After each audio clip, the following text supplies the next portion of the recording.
A fondo, con Marta Reyes. Muy buenas, gusto saludarlos. Esta lucha de género que tiene este momento álgido en el país es una lucha de muchos años, pero que en el contexto del aumento de casos de feminicidio y de agresiones contra las mujeres que colocan a México como el segundo país más violento para las mujeres en América Latina, es un tema que nos mueve. Este será el análisis hoy en A Fondo. Y mire, como siempre, comentarle que tendremos diferentes bloques. El primero será causa femenina, ni modo, ni moda, ni electoral. Segundo, lucha de género y gobierno. Tercer bloque, impunidad y feminicidio. Y el cuarto bloque, marchas de la violencia y la justicia, o entre la violencia y la justicia. Y yo saludo con muchísimo gusto a 4 destacadas mujeres que me van a acompañar en este análisis. Primero saludamos a Carol Arriaga, ella es la secretaria nacional de Mujeres de Morena. Carol, gracias y bienvenida.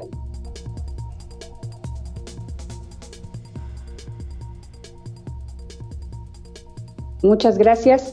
Angélica de la Peña, integrante del colectivo 50+1. Ex senadora Angélica, bienvenida, muchas gracias. Muchas gracias por la invitación. Un saludo afectuoso a ti, Marta, y también a las colegas que están en este programa. Muchas gracias. Y también la maestra Edith Olivares Ferreto, ella es jefa de la Unidad de Derechos Humanos de Amnistía Internacional México. Muchísimas gracias también, maestra. Hola Marta, ¿cómo estás? Buenas tardes Carol y Angélica, y que estemos aquí compartiendo. Nos da muchísimo gusto de Amnistía Internacional. Muchas gracias. A ver, en este primer bloque, causa feminista, ni moda ni electoral. Y es que hay que decirlo porque parece que no queda muy claro desde cuándo se está trabajando esta intensa lucha de las mujeres. Podemos decir que es un tema histórico, no solamente en nuestro país, sino en el mundo. Es una lucha que venimos empujando a las mujeres. Y gracias a esa lucha, pues estamos hoy en pantalla 4 mujeres activas en el mundo laboral, etcétera, pero que en México ha tocado lamentablemente una fibra muy sensible que lo he dicho yo en mis diferentes participaciones en estos últimos días. En México ya no estamos enfocadas en una brecha salarial de género, no estamos enfocadas quizá en una igualdad en la casa. Aquí en México la lucha se ha centrado en el derecho a la vida, a defender el derecho que tenemos las mujeres de vivir, no solamente libres de violencia, sino de vivir simplemente. Entonces, hablando un poco de eso, ¿de dónde viene esta lucha de nosotras las mujeres, esta lucha de género? Angélica de la Peña. Bueno, hay una historia muy importante que está inscrita para poderla conocer. Obviamente hay una discusión respecto de que muchos procesos antes de que se pudiera escribir esa historia, pues existieron seguramente muchísimos avances, muchísimos movimientos que no quedaron inscritos en la historia porque la historia está contada por los hombres. Entonces, siempre me parece que hay que remarcar eso. Pero bueno, desde el siglo antepasado hay una gran cantidad de mujeres en algunas partes del mundo que de repente se juntan, no son 2 o 3, son varias, empiezan a discutir la importancia del derecho al voto de las mujeres, que caracteriza la primera ola del feminismo, y hay otras luchas importantes que quedan ahí inscritas, pero fundamentalmente el derecho al voto es lo que moviliza a estas mujeres en Estados Unidos, en el Reino Unido, y posteriormente, bueno, ya en el siglo pasado, todo el movimiento por los derechos sexuales, los derechos reproductivos, que es muy importante en los 60s, en los 70s, y luego después, ya en este siglo, todo el movimiento feminista, todas las organizaciones feministas unidas en buscar más allá del derecho al voto, más allá de ser reconocida tu maternidad, si sí o si no, como qué sé yo, tu derecho a decidir sobre tu propio cuerpo, etcétera, los derechos reproductivos que también tienen que garantizarse porque las mujeres se enferman por ser mujeres, y luego viene pues todo este movimiento por la presencia en los espacios de decisión de poder donde las mujeres deben participar en la toma de decisiones. Me parece que la igualdad sustantiva como principio rector de los derechos humanos de las mujeres y de las niñas, pues es un eje fundamental para poner a las mujeres en el marco de el mismo nivel de disputa de los hombres en cuanto a las decisiones que se tienen que tomar en el mundo. Todas, desde todas las esferas. mujeres sujetas a los derechos, mujeres que se reconocen con los hombres como pares, mujeres que tienen las mismas condiciones de desarrollo, de su libre desarrollo de la personalidad, y me parece muy importante que este principio rector, que además es sustento de muchísimos tratados internacionales, tanto en el ámbito de Naciones Unidas como del sistema interamericano y claro, también el europeo, donde se enfatiza, bueno, que hay que resolver, sigue siendo muy vigente, ¿sí?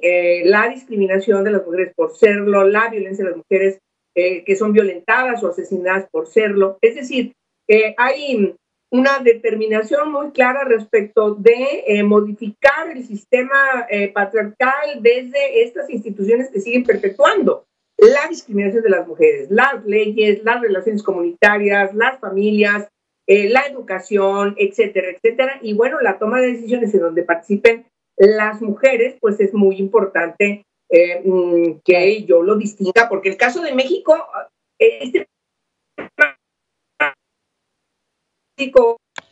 ha sido por ingresos. Eso sí está muy claro. Faltan cosas, pero es muy importante destacar eso.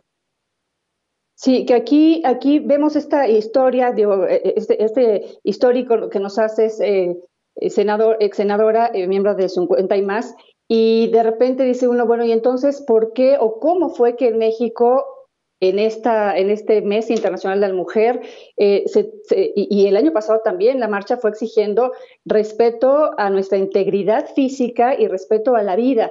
Que esto me parece que es dolorosísimo, que sea, como dicen nuestras autoridades, sea la cara que le estamos dando al mundo. ¿En qué momento surge esto y las otras causas quedan un poco hacia atrás en esta lucha o un poquito, espérenme tantito y atendamos esto que es lo urgente? Amnistía Internacional, maestra, por favor.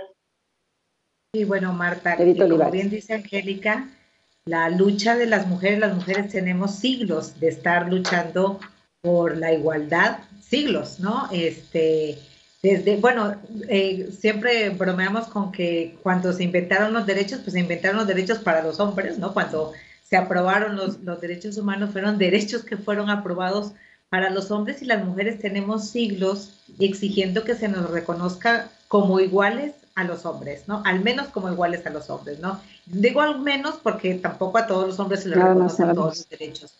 Y la lucha que hemos venido dando desde los movimientos de derechos humanos ha sido justamente para que todos los grupos que tradicionalmente hemos sido discriminados, incluyendo las mujeres, por supuesto, seamos consideradas dentro del marco de derechos humanos. Ahora, en México, en efecto, en los últimos años, probablemente en los últimos 5 años, hemos visto un incremento de la presencia de mujeres en las calles.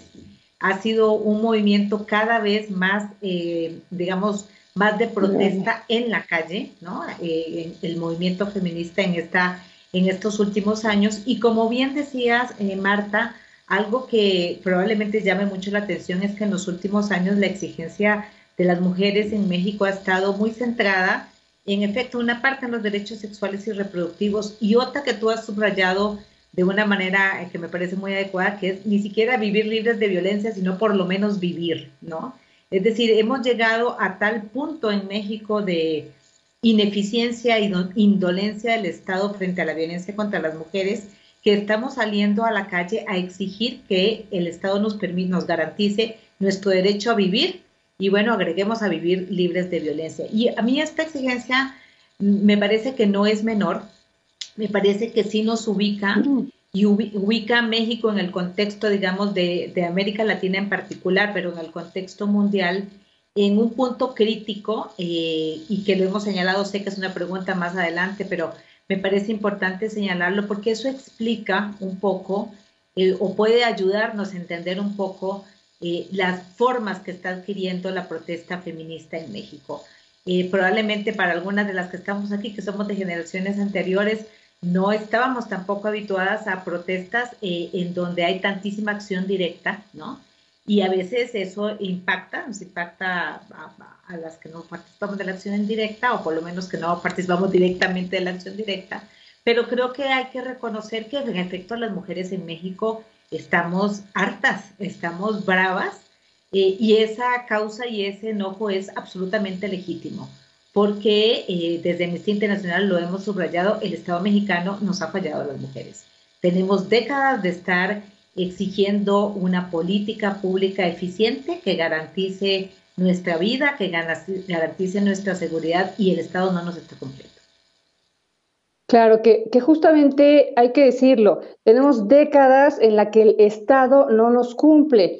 Entonces, este es un señalamiento que se ha hecho, como dices muy bien, maestra, en los últimos 5 años, mucho más fuerte en las calles, pero que es un reclamo al Estado actual, obviamente, a los que integran el Estado actual, pero a los que integraban en el sexenio pasado y en el pasado, y a lo mejor a Michoacán, y a lo mejor a Chihuahua, y a lo mejor a Guerrero y a todos los estados, ahora sí que no entidades, sino a todos los que integran el Estado, como se conoce en nuestro país, todos los integrantes. Entonces, yo le preguntaría a Carol Arriaga, secretaria de Mujeres de Morena, ¿qué opina ella como mujer, como integrante de Morena y como integrante de este grupo de mujeres de Morena, que se esté calificando esta causa feminista como un tema político utilizado por conservadores?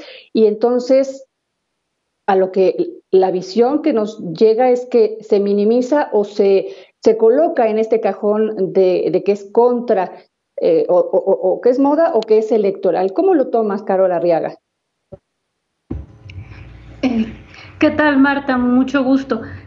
Mira, yo te voy a comentar, creo que hay 2 aspectos, ¿no? Mayoritariamente esta marcha es un movimiento pacífico, hay que reconocer, es una lucha legítima, efectivamente que hay un retraso histórico en la impartición de justicia, que hay un enojo y un hartazgo, que hay una frustración relativa porque nosotras las mujeres esperaríamos que haya un cambio mucho más rápido, mucho más acelerado, y la verdad es que esto se está presentando más lento y más acartonado de lo que nos gustaría. Entonces eso genera mucho enojo porque efectivamente hay una impunidad histórica en la que sin duda el Estado es parte, pero no solamente el Estado entendiéndolo como gobierno, sino creo que hay que ser muy honestos y honestas y ver lo que es un problema social, ¿no? Que en esta cultura patriarcal pues están los hombres, estamos las mujeres, están las escuelas, están los medios de comunicación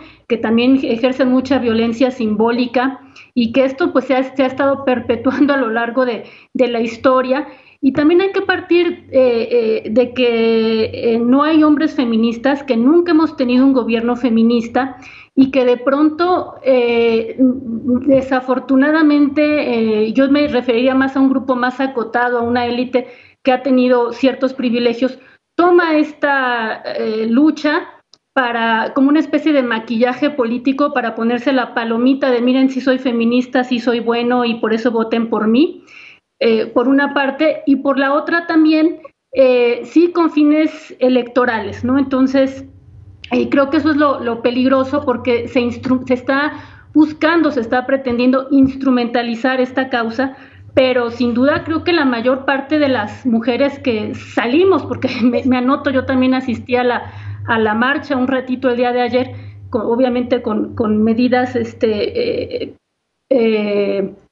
pues por la sana distancia y no estuve haciendo un contingente, más bien traté de marchar como ciudadana solitaria por el tema COVID, pero creo que esta lucha es legítima, creo que está simbrando al país, está simbrando al mundo, y lo peligroso es que sí, en el primer frente de batalla encontramos que hay un grupo o algunos grupos de choque, ¿no? Que eso pudiera ser lo peligroso, pero hay que reconocer que en su mayoría fue una manifestación pacífica y que es un poco como todas las marchas, ¿no? Podemos irnos a la del 68, pues hay sus brotes de violencia, pero en general es una lucha pacífica y ejemplar.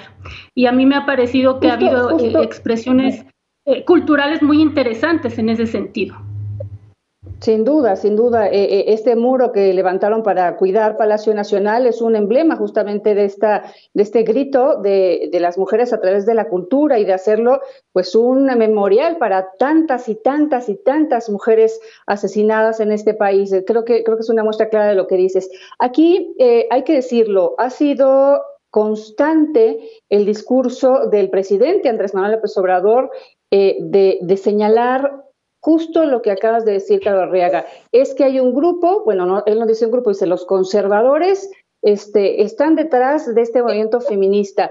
Aquí yo quisiera tener a alguna mamá de las que han perdido a una hija para que me dijera qué piensa de que pues la lucha feminista de nuestro país, ese llanto, esa desesperación de las madres buscando entre la tierra los huesos de sus hijas, pues les digan que están atrás los conservadores. A mí la verdad es que sí me duele que focalicemos el tema, ponerle atención a esto y justo seguir el juego político de aquellos que sí hay muchos, y lo señalábamos y lo hemos señalado en las redes sociales, muchos que se suben a esta lucha, pero creo que hay muchas más mujeres con miedo a salir a la calle, con miedo a que sus hijas salgan, y creo que es mucho más. ¿Qué piensas, Angélica de la Peña?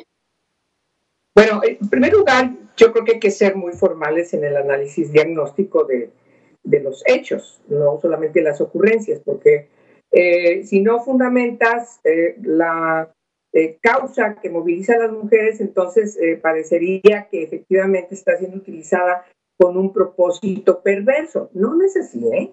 A ver, en primer lugar, debo aclarar que no estoy de ninguna manera y nunca he estado señalando que el responsable de que los asesinatos de mujeres, desde que tenemos los datos y que poco a poco cada año han ido creciendo, es el responsable del presidente en turno. No, pero el presidente en turno, incluyendo a López Obrador, tiene una responsabilidad como jefes del Estado mexicano frente a tratados internacionales que nos obligan, que nos vinculan, porque han sido aprobados por el Senado y son vigentes, damos informes, pero además tenemos un marco jurídico muy importante, un marco robusto, como se dice coloquialmente, de leyes contra la tortura, capítulos específicos con perspectiva de género, donde además está identificada la característica de terrible de vulnerabilidad en el caso de las mujeres por serlo o las niñas.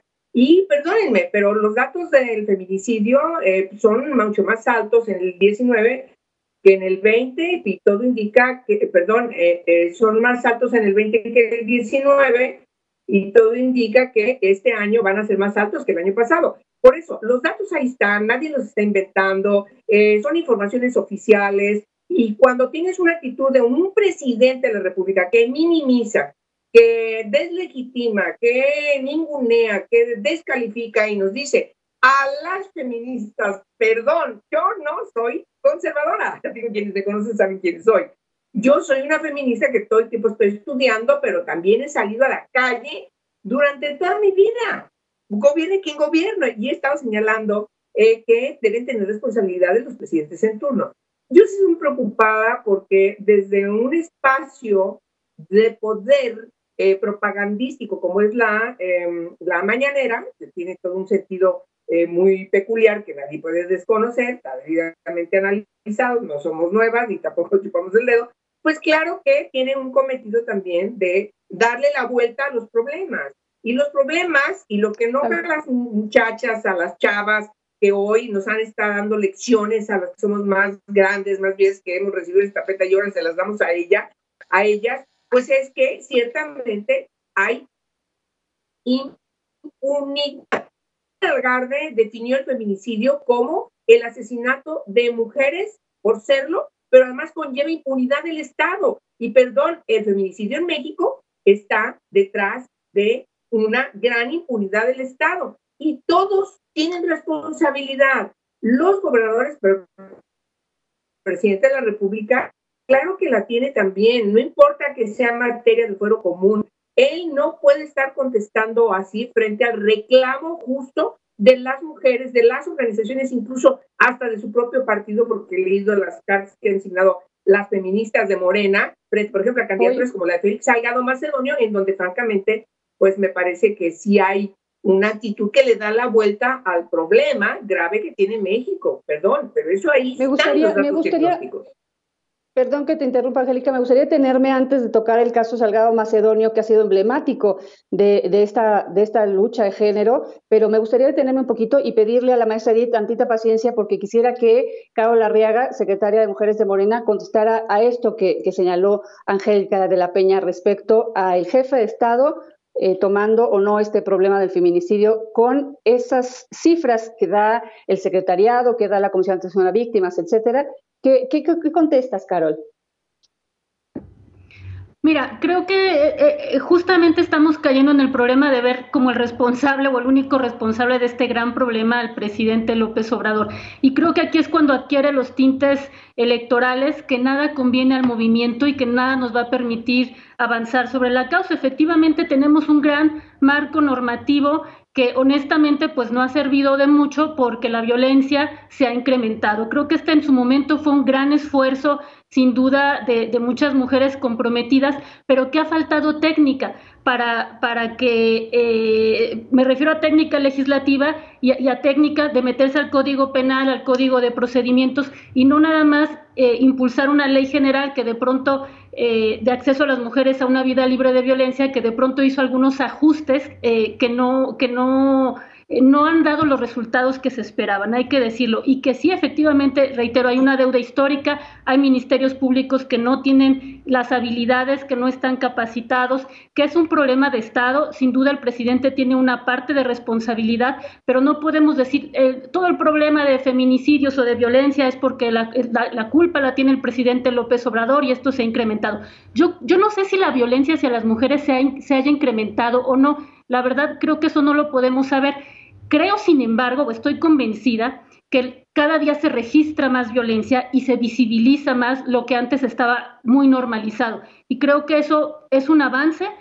Sin embargo, falta mucho por hacer y reitero que el cambio está en la educación. Creo que las cifras oficiales efectivamente dan cuenta de un problema que va en aumento. Las demandas de las mujeres, principalmente jóvenes, son muy legítimas. Y bueno, aquí entramos también al problema de que podemos hablar de que hay jóvenes auténticamente enojadas y auténticamente que están destruyendo, pero también estamos hablando de infiltrados que destruyen y que incendian y que arrojan gasolina a los policías, y que hay que decirlo, eso no es el feminismo, porque el feminismo no mata, el feminismo busca la vida, busca la igualdad, y aquí vemos que hay hombres aprovechándose de esta marcha, tumbando la valla y echándole gasolina y fuego a seres vivos, y los vemos con mazos y con martillos, y esto lo que viene a hacer es a contaminar y a obstaculizar una lucha legítima que emprenden miles de mujeres, y creo que eso es lo que no se vale. Yo creo que aquí vamos a justamente, tenemos un bloque dedicado a analizar este tema, sí, la violencia, entre la violencia y la justicia, lo que ha pasado en muchas marchas aquí en el país en el que la violencia permea de una forma que se desvirtúa en la causa específica de una marcha. Pero bueno, ese será el cuarto bloque, y yo nada más observar aquí respecto a lo que mencionas, creo que no es tan injusto señalar como responsable del aumento de feminicidios al presidente Andrés Manuel López Obrador, como también centrar esta lucha feminista en el tema de los conservadores y en el tema de es que hay hombres infiltrados, etcétera. Creo que la causa es mucho más grande que solamente esos dos aspectos. Y te preguntaría, maestra Edith Olivares, jefa de la Unidad de Derechos Humanos de Amnistía Internacional, ¿la violencia contra las mujeres ha aumentado, o lo que ha aumentado quizá es el registro, como observaba ahorita Carol Arriaga, en que no estamos seguras qué es lo que está pasando? Sí. Bueno, yo quisiera decir como dos cosas al respecto. Bueno, una es los datos de violencia contra las mujeres que hemos venido usando, tanto las colectivas como las organizaciones, las académicas feministas, son los datos del Estado mexicano. Es decir, nosotras ya no estamos ni siquiera cuestionando los datos que el propio Estado mexicano nos brinda. Esos son los datos los datos que acabamos de ver en pantalla, son los que estamos usando las organizaciones. Las cifras que tenemos y que, como bien señala Angélica, con las que estamos diciendo que se ha incrementado la cantidad de mujeres que son asesinadas, que se ha incrementado la cantidad de investigaciones por feminicidio, que se ha incrementado la cantidad de mujeres que llaman al 911 para solicitar ayuda, no son datos de las organizaciones, son datos del Estado. Cada 25, cualquier persona que quiera puede consultar, que por cierto es un logro de las mujeres que tengamos esa información. Todos los 25 de cada mes, el Secretariado Ejecutivo del Sistema Nacional de Seguridad Pública publica esos datos y son los que usamos nosotras. Y esos son los datos que nos permiten decir que en efecto ha habido un incremento del número de mujeres que son asesinadas en este país, del número de investigaciones por feminicidio. Quiero decir que México es uno de los pocos países en donde ni siquiera podemos saber cuántos feminicidios hay, porque las cifras que tenemos son cuántas las fiscalías investigan, han decidido investigar como feminicidio, y perdón, que además lo han decidido investigar no por su propia cuenta, sino porque la Suprema Corte de Justicia de la Nación les dijo a las fiscalías tienen que investigar como feminicidio después de la sentencia Mariana Lima Buendía.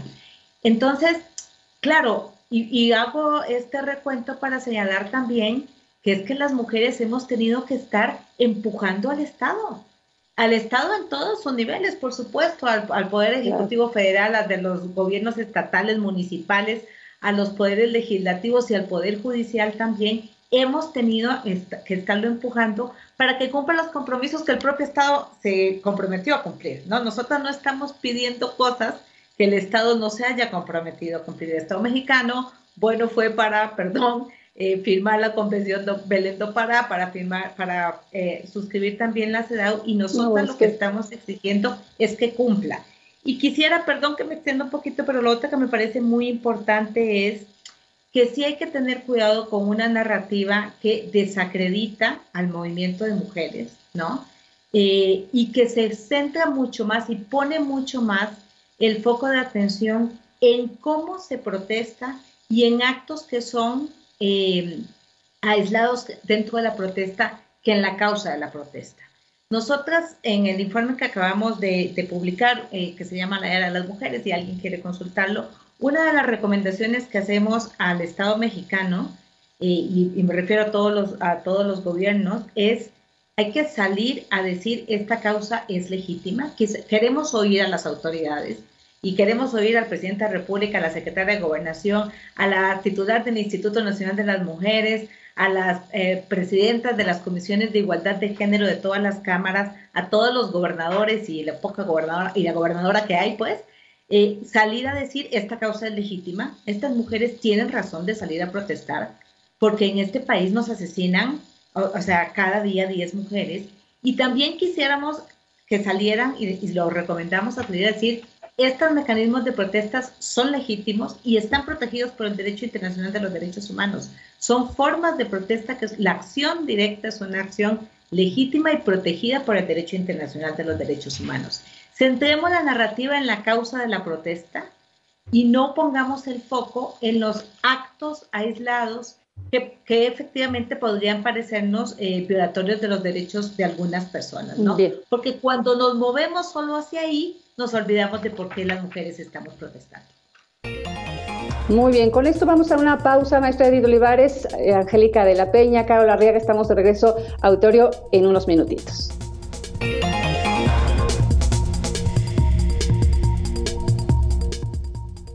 Estamos de regreso hoy en A Fondo hablando de esta causa de género, esta lucha de género que en México pues tiene un centro en el reclamo al derecho a la integridad, el respeto a la integridad de una mujer y también el respeto a vivir, decía yo, no solamente a una vida libre de violencia, sino simplemente y dolorosamente las chicas, principalmente las jóvenes que salen a marchar, piden respeto a la vida. Este tercer bloque, impunidad y feminicidio. Estábamos hablando anteriormente de que las cifras que se dan cada 25 son cifras oficiales. A mí ya me llamaba la atención, leyendo cifras hace más o menos 15 días, se decía que bajaba el feminicidio, pero subía el homicidio doloso contra las mujeres. Entonces, ahí como que a mí no me quedaba claro entonces por qué nos cuesta trabajo el tema de calificar o tipificar, como se dice correctamente, los feminicidios, los homicidios de mujeres, doloso incluso, como feminicidio. Aquí no sé si lo podremos considerar como una tipificación, híjole, no quiero poner adjetivos, pero tramposa de las cifras. ¿Cómo lo leemos, Angélica de la Peña? Bueno, este es un debate que tiene mucho tiempo dándose, sobre todo cuando se identifica que las mujeres, cuando son asesinadas por serlo, pues necesita identificarse plenamente que así fue. y no quede como suicidio, como homicidios dolosos, etcétera, etcétera, etcétera.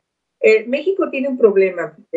Sabemos que el delito contra la vida de las mujeres está en 90 y tantos % en el ámbito local.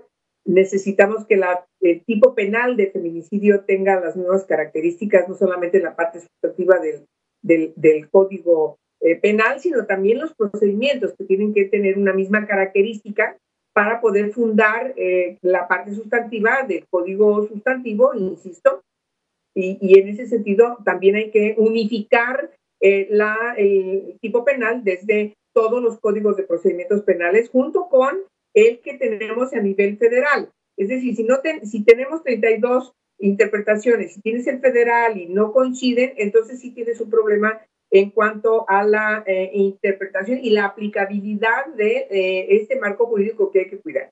Ahora, yo quiero decir una cosa muy rápida. Miren, hay que prevenir la ley de acceso. Y a mí me molesta un poco cuando se dice, no, es que la ley no sirve, hay que modificarla, necesitamos perfeccionarla. El problema de la Ley General de Acceso de las Mujeres a una Vida Libre de Violencia es, en primer lugar, que se considera que puede ser punitiva. No lo es. Es una ley fundamentalmente para la prevención. Hay que separar las dos cosas. La Convención Belén do Pará nos marca claramente cuál debe ser la característica de una ley de prevención y una ley que tiene que castigar cuando es el momento en que estás incurriendo en un delito de tipo penal. Son dos cosas totalmente diferentes. Y el Estado, y en este caso el Poder Ejecutivo en los 3 órdenes de gobierno, tienen la responsabilidad de implementar la ley. Y la Ley General de Acceso de las Mujeres a una Vida Libre de Violencia no ha sido debidamente aplicada por la autoridad que tiene la responsabilidad de aplicarla. Entonces estamos allí en un asunto muy perverso en donde se castiga a la ley, no sirve la ley, por eso hay tantas mujeres. No, perdonen, hay que resolver las cosas de manera debida e insisto mucho en la responsabilidad del Estado, insisto mucho en atender las recomendaciones del COCEDAW o de organizaciones como Amnistía Internacional, que la verdad no tienen desperdicio, y otras organizaciones que se dedican a hacer una revisión y análisis diagnóstico de los datos duros. Por cierto, no ahora, desde muchos años atrás, entonces atendámoslo, punto. Exacto, aquí yo oigo el tema de hay que trabajar en la prevención, pero no me puedo separar del tema de impunidad en este tema de castigar, de aplicar la ley para no ser punitivo, aplicar la ley a los agresores. ¿Cómo podemos hablar de prevenir si una de las principales señales de que esto es incorrecto sería el que tuviera consecuencias, violar, acosar, matar a una mujer? Carol Arriaga. Sí, Marta, fíjate que sí se ha dado un fenómeno en América Latina de pronto de que cada día hay más leyes, pero cada día hay más violaciones, o sea, hay más agresiones. Por eso es que yo cuestionaría, no en específico la ley general, sino la política que se ha estado siguiendo para prevenir. Creo que esto nos da cuenta de que hay una falla estructural, que lo que se había estado haciendo no ha dado los frutos que se esperaban y que hay que implementar nuevas acciones.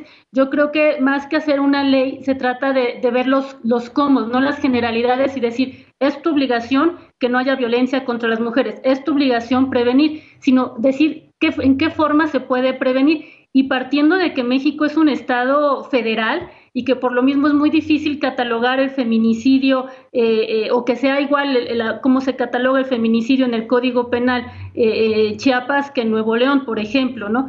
Y además, cuando hablas de feminicidio, de pronto sí visibiliza socialmente, pero jurídicamente cuando pones mayores requisitos para un delito, es más difícil su acreditación. Entre más genérico es mucho más eficiente. Entonces creo que, por ejemplo, manejar la figura de homicidio con la agravante de feminicidio o homicidio por razones de género, creo que esto pudiera facilitar, y es una discusión técnica, y yo creo que es hacia lo que nos tenemos que estar enfocando, porque las generalidades no están dando respuesta. Ahora, las leyes son especialmente para sancionar, las políticas públicas sí son para prevenir, y ahí es donde tenemos que poner el acento, y es lo que nos está dando.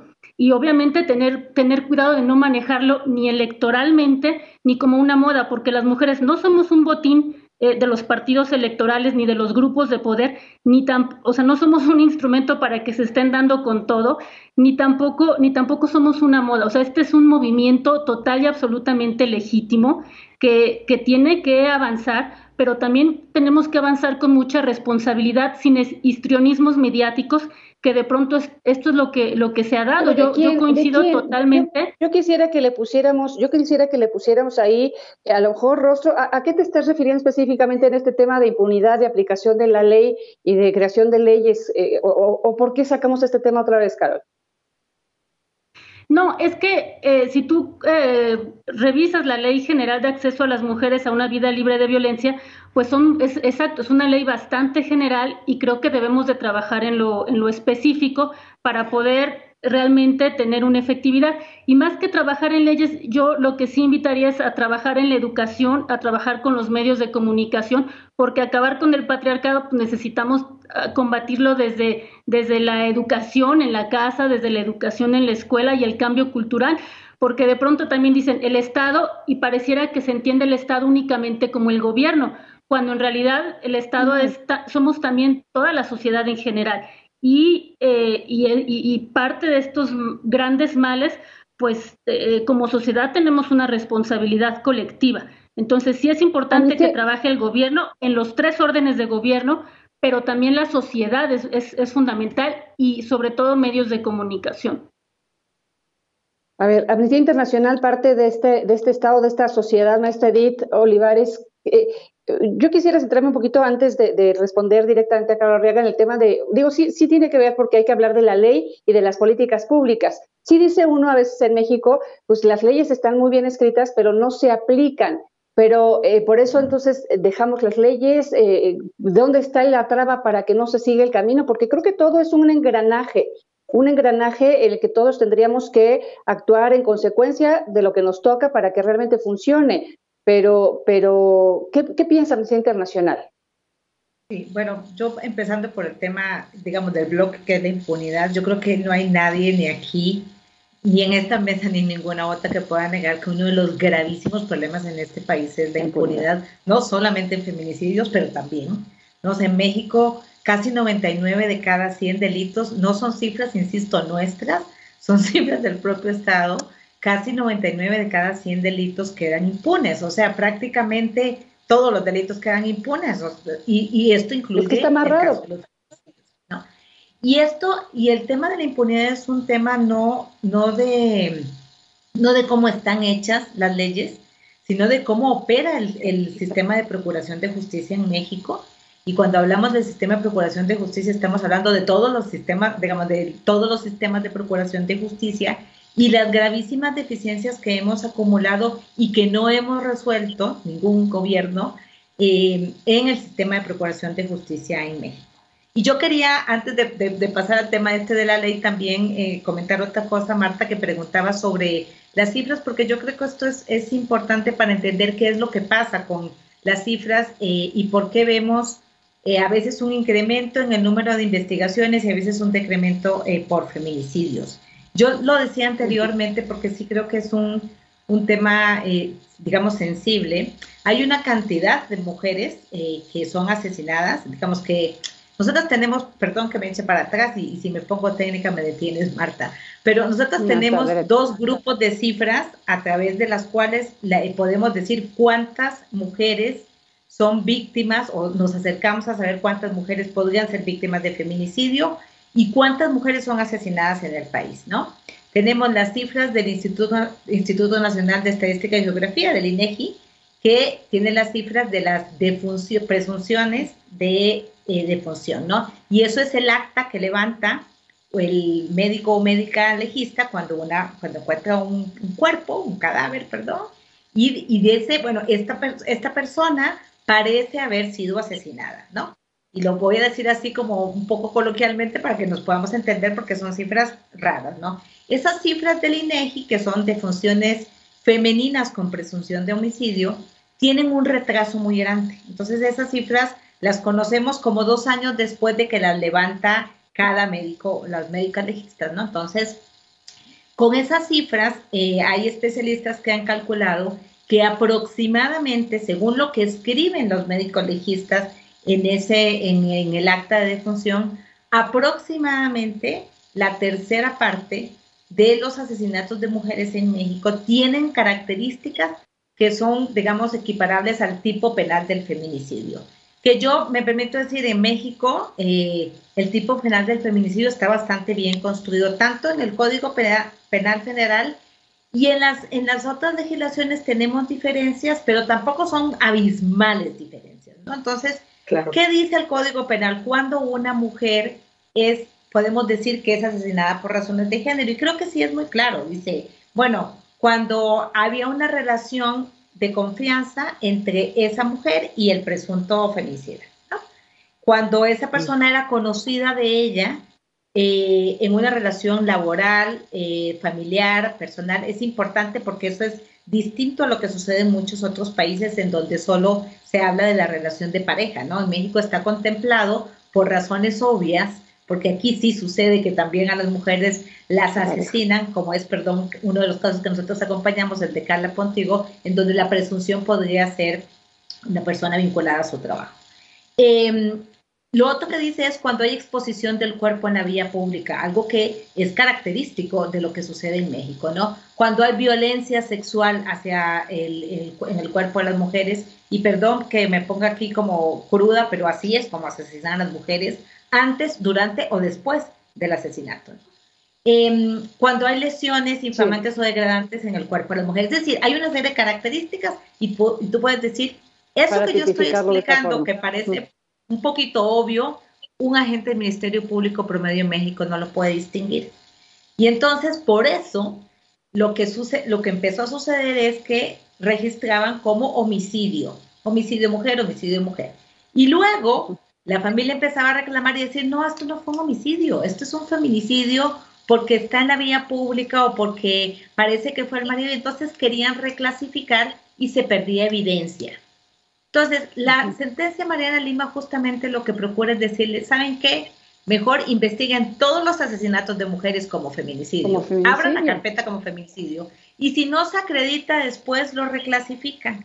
Pero no lo hagan al revés, porque eso está ayudando a incrementar la impunidad en México. Perdón, pero un delito, un feminicidio, que se investiga como homicidio, que se sanciona como homicidio, es impunidad, ¿no? No se está castigando el delito que se cometió y estaríamos incrementando la cifra de impunidad. Perdón que me detenga porque esa es la diferencia. Por eso vemos que de pronto parece que los feminicidios incrementan y lo que están incrementando son las investigaciones. Entonces, pudiera ser que de un mes a otro vas a ver que hay diferencias porque las fiscalías empiezan a investigar como feminicidios y después pueden cambiar esa investigación e incluso reclasificar. Perdón que me haya detenido. Y que aquí para no confundir a quien nos está viendo aquí el asunto, bueno, finalmente sí es técnico, sí es muy técnico este tema de las cifras y cómo se van catalogando, pero aquí el asunto es pararnos en este panorama general y en este contexto de cómo estamos colocados en México en materia de violencia contra la mujer y de impunidad, como decimos bien en esta mesa, no solamente de este tema, sino en general, pero el tema que hoy nos mueve es este. Vámonos al siguiente bloque, las marchas. Una pausita, una pausa rápidamente, les pido paciencia y regresamos aquí en A Fondo.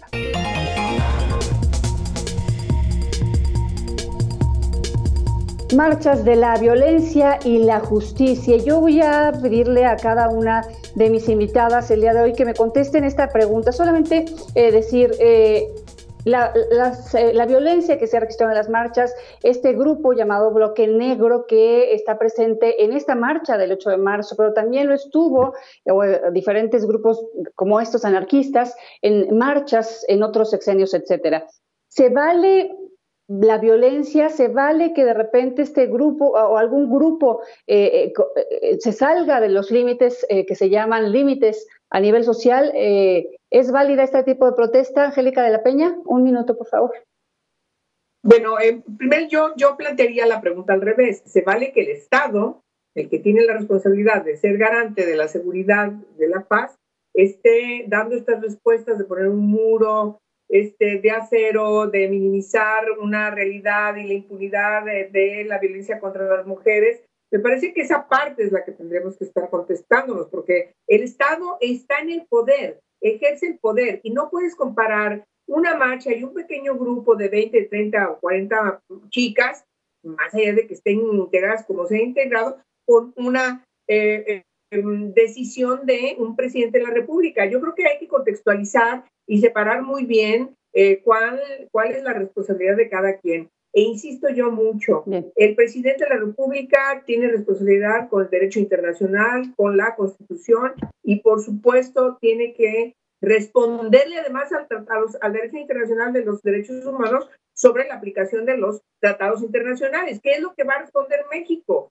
Entonces me parece que esa parte, ya después, ojalá Marta, que nos convoques nuevamente a discutir sobre los informes que da el gobierno y las recomendaciones que va a recibir. Y las recomendaciones van a ser clarísimas. No hay responsabilidad del Estado. Entender un poquito por qué colocamos este tema, porque sí, en la discusión social de este tema está si se justifica que rayen monumentos, si se justifica que rompan vidrios. Entonces, justamente quiero entender cuál es la posición de ustedes, mujeres en el poder, en cada uno de los sectores, para entender esto. Yo le doy la palabra a la maestra Edith Olivares. Sí, gracias, Marta. Mira, yo comentarte, a ver, dos cosas. Una, el derecho internacional de los derechos humanos lo establece claramente.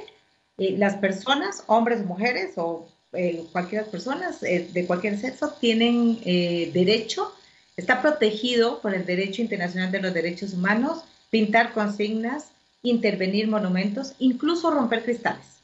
Recordar que se hace daño cuando se afecta a personas. Las cosas, por más que nos gusten o nos cuesten caras, no sienten.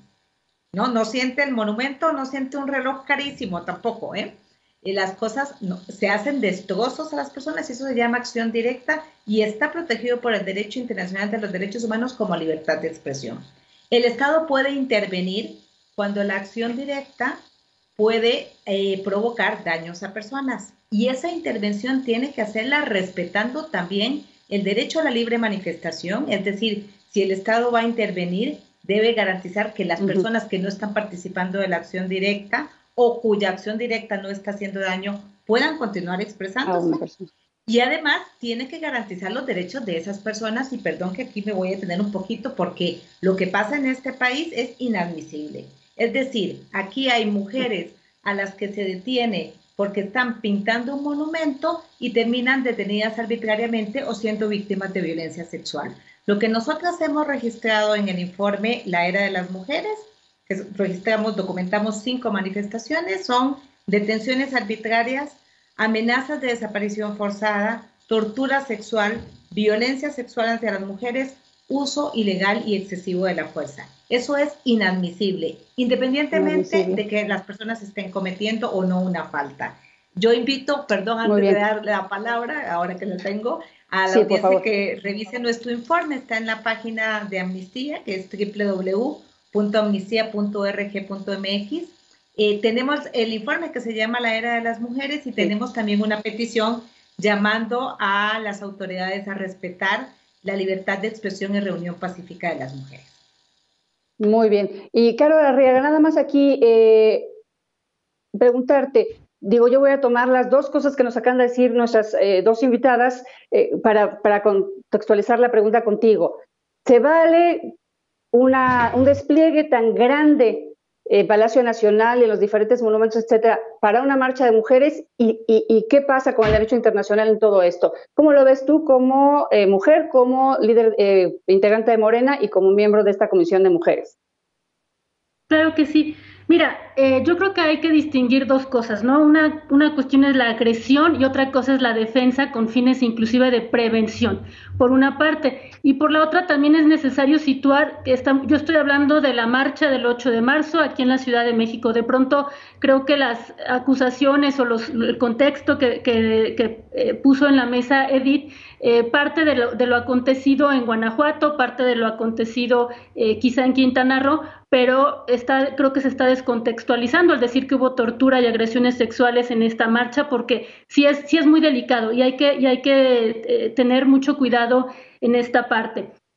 Yo sí considero que el Estado cumplió con su deber al haber puesto una valla, un cerco, con el fin de no dañar el patrimonio histórico, monumentos históricos en la Ciudad de México, como es el Palacio Nacional. Nadie quedó detenido, hay que decirlo, no se detuvo absolutamente a nadie, y si uno ve las cuentas de las personas que salieron heridas, pues son principalmente policías. Entonces, creo que el Estado, y en este caso me refiero al gobierno capitalino, la Secretaría de Seguridad Pública, tuvo un mejor desempeño que en la marcha del año pasado. Creo que sí se tiene que contener, y que inclusive, o sea, el retirarles objetos peligrosos pues puede ser para la protección misma entre las mujeres, ¿no? No se detuvo a nadie por haber ocasionado ningún daño. Creo que esto sí quede bastante claro, y que sin duda el Estado está avanzando en ese sentido, en cómo contener las marchas de manera pacífica y respetuosa a los derechos humanos. Gracias. Pues, ahora sí que se nos acabó el tiempo. Creo que había mucho más que decir respecto a esto que estamos señalando del derecho internacional y cómo se comporta el Estado en las marchas en México, pero tendrá que ser tema de otro programa. Muchas gracias a las tres y gracias también al auditorio. Muy buenas, que la pasen muy bien. Yo quiero